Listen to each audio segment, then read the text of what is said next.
What I know for sure is if you focus on the substance, the success will come. And most importantly, let failure be your friend.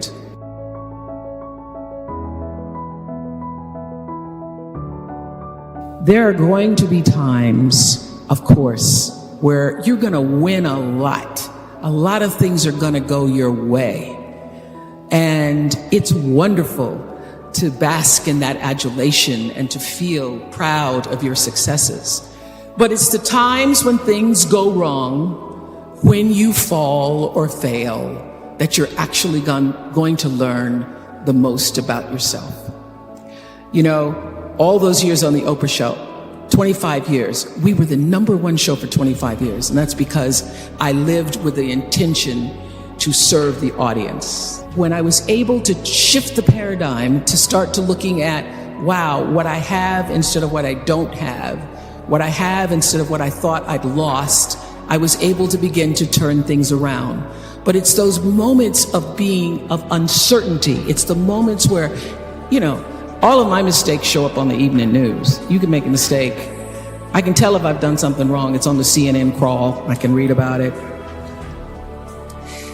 But learning from the moments where things weren't going so great, being able to get still, to connect with that which I know is God, the force, the power greater than myself, and to come back and realize that in order to move forward, you move forward by taking the next right step.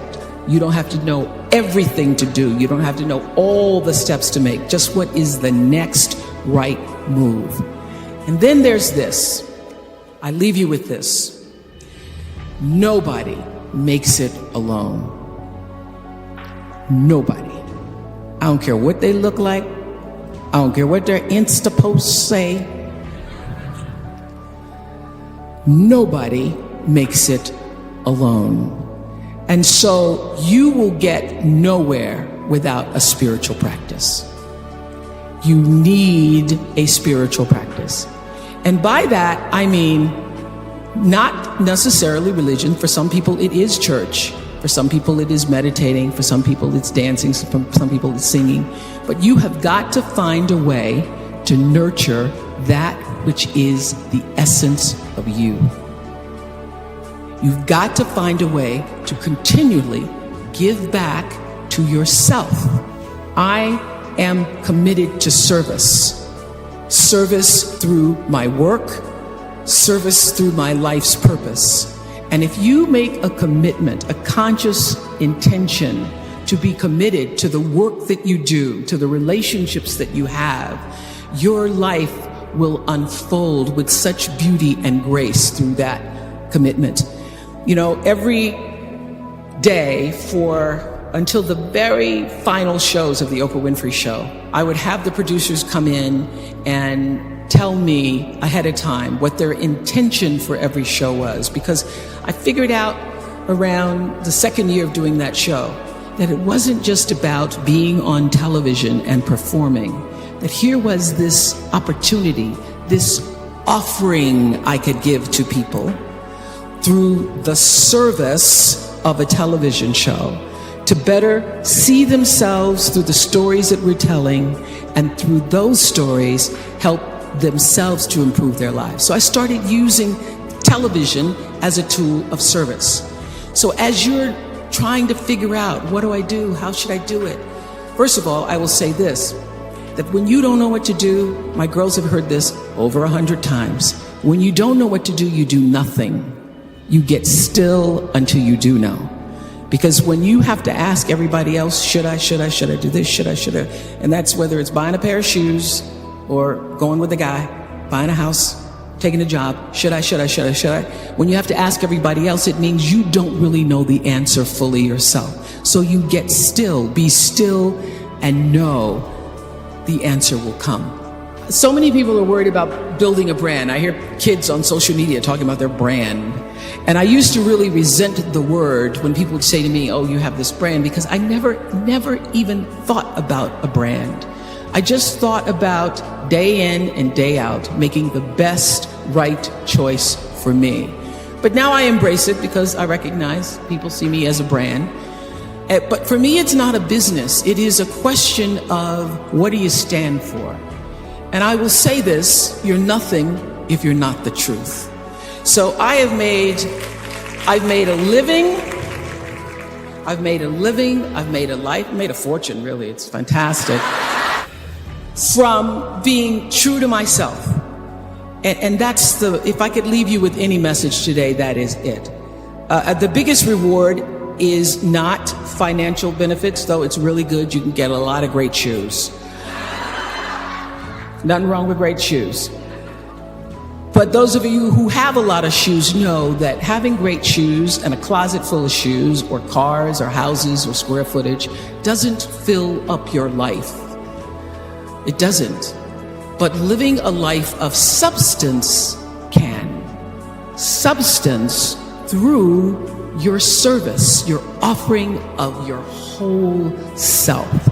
And the baseline for how do you live a life of substance is whatever is the truth for you. What do you stand for? So when I first started making money, and it was, my salary or my earnings were published all over the place. I mean, the first year I was like, really? Did I make that much money? Oh my God.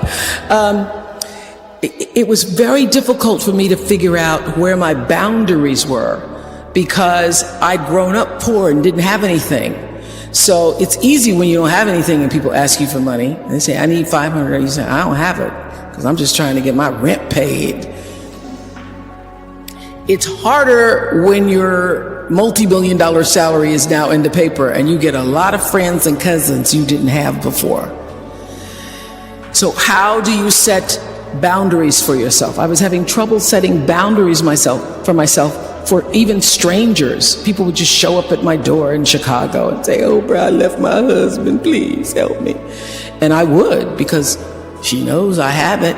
So what I learned is that, the reason why people keep showing up is because my intention is to make them think that I'm such a nice person that you can ask me for anything, you can get me to do anything. I'm going to say yes, I'm going to say yes. So when Stevie called me this time, I thought I'd try out my first no on Stevie. Let's start big.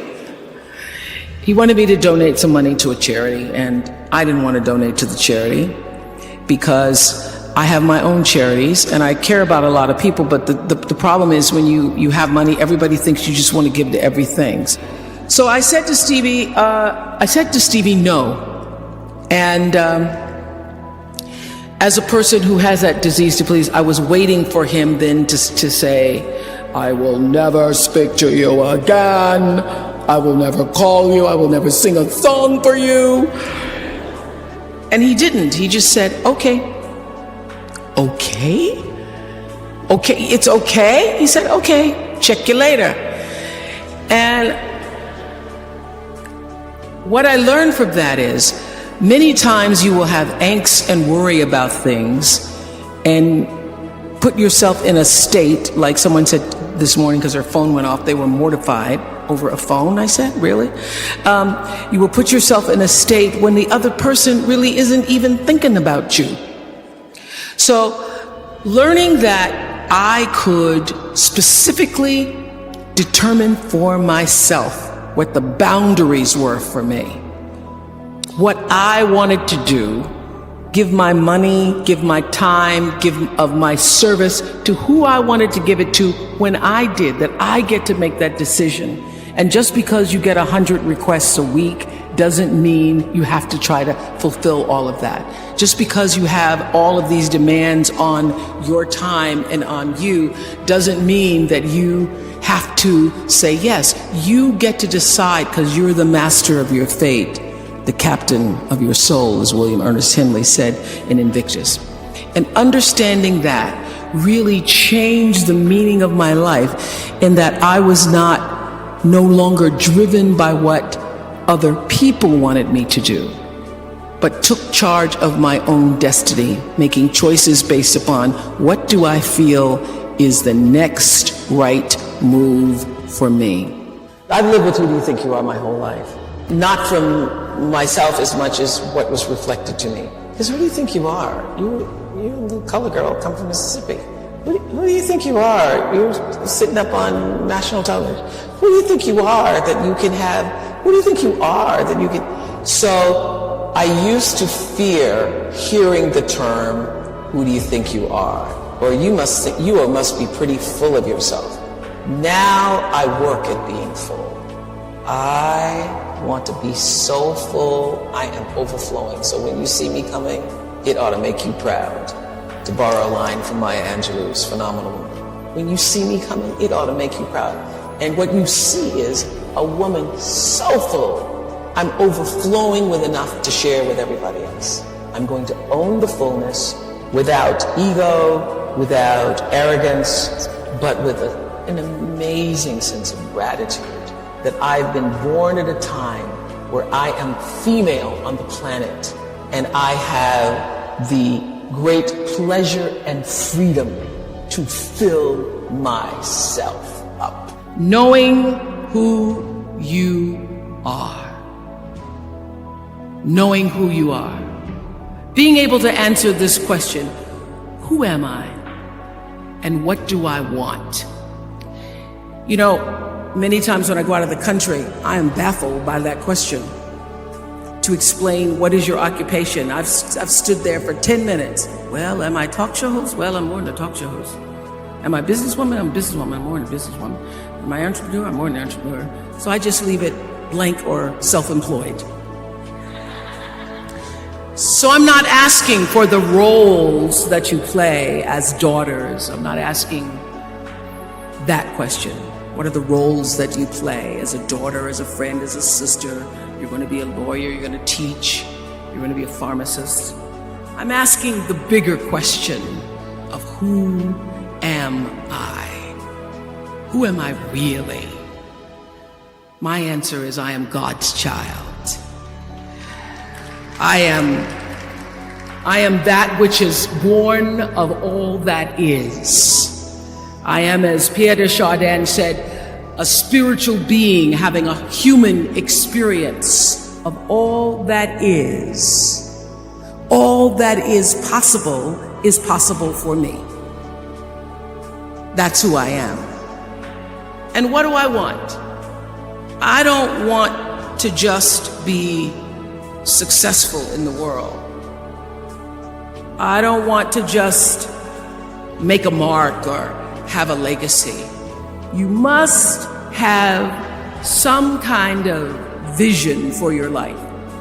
Even if you don't know the plan, you have to have a direction in which you choose to go.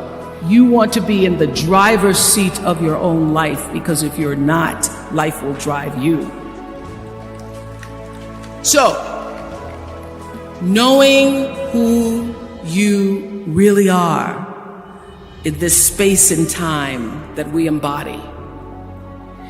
That's number one. What do you want? Who are you? Always do the right thing. Always.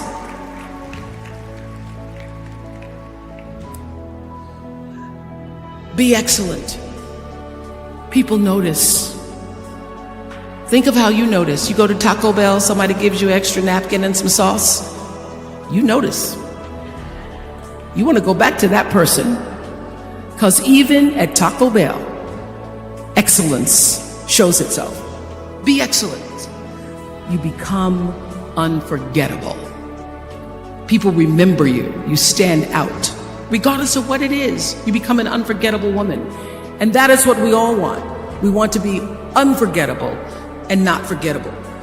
So doing the right thing, even when nobody knows you're doing the right thing, will always bring the right thing to you. I promise you that. I remember many times on my show. There are many shows y'all never saw. And the reason you didn't see them is because I got the last vote. And I remember 2010, my team, hardest working team in television, had done this interview with a woman who turns out she was a Sunday school teacher by day and a sex addict at night. Ooh. They were like, you won't believe it. We got her going out. We got her with the men. And we get to show her. And she was willing to show us everything. I sat down with a woman for an interview that was taped. And during the process of the interview, I said, why are you doing this? And she said, oh, I want to help people. I want to tell my story and I want to help people. I said, do you have children? She says, yes, I have a 10-year-old son. I knew right then, this is never going to see the light of day. So we got off the air and I said to the lady, we are not going to air that show. And she said, why? My producer said, why? She knew she was being filmed. She knew what she was saying. She knows what I said, because her son will never get over it. Her son will never get over it. And it's not worth a rating point to me. Not worth a rating point to me to know that there's a 10-year-old boy who's destroyed because his mother went on the Oprah Winfrey show and told all her business. You do the right thing even when other people think it may not be. And oftentimes, when you make a decision to do the right thing, immediately you're faced with doubt. Is that the right thing? Is that the right decision? I don't know. Was that the right thing? You always know it's the right thing, when in the end, there is peace. You are rewarded by peace in knowing that you did the right thing. The most important thing I have come to know in doing the right thing and making the right choices is understanding what we talked about yesterday. All of you leaving here have the potential for enormous success. There's a price that comes with that. People don't always like you, and they're not always happy for you. And if you surround yourself with people who are not accustomed to your success, they become fearful. They become scared because you are reflecting back something to them that they don't recognize. Now, they're not going to say, you know, I'm very fearful, because you're reflecting back to me something I don't recognize. They're going to say, you know what they're going to say? They're going to say, who she thinks she is. Who she thinks she is. That only happens when you are around people who do not mean and want and aspire to the best for you. People who want the best for you want you to be your best. So my greatest advice to you is to surround yourself with people who are going to fill your cup until your cup runneth over.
Chẳng được quên khi cơn mưa đêm lại về.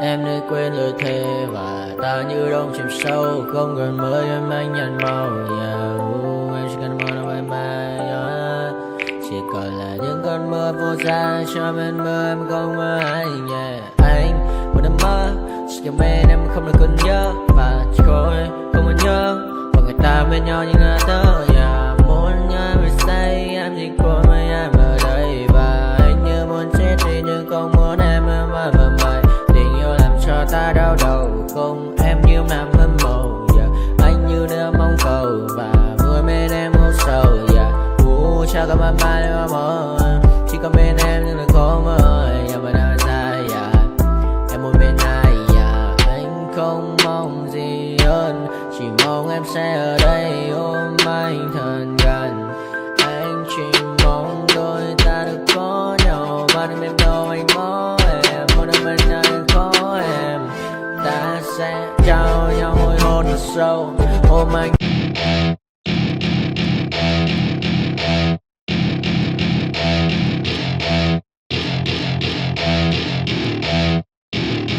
Welcome to my party, we're just getting started. A life is a dream or a nightmare scarring. Hand me a drink cause I think I'm going all in. Get me a shrink who can catch me when I'm falling. Cover up my scars, flip the handlebars. Crashing in my car, wake up in a bar. I'll be a superstar, just on my avatar. This world is so bizarre, empty out the reservoir.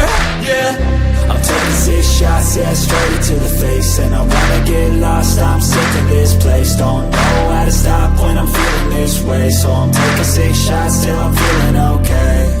I think I'm going crazy, don't think I'll get home safe. So I'm taking 6 shots, all straight to the face. I'm taking 6 shots, are you coming with me?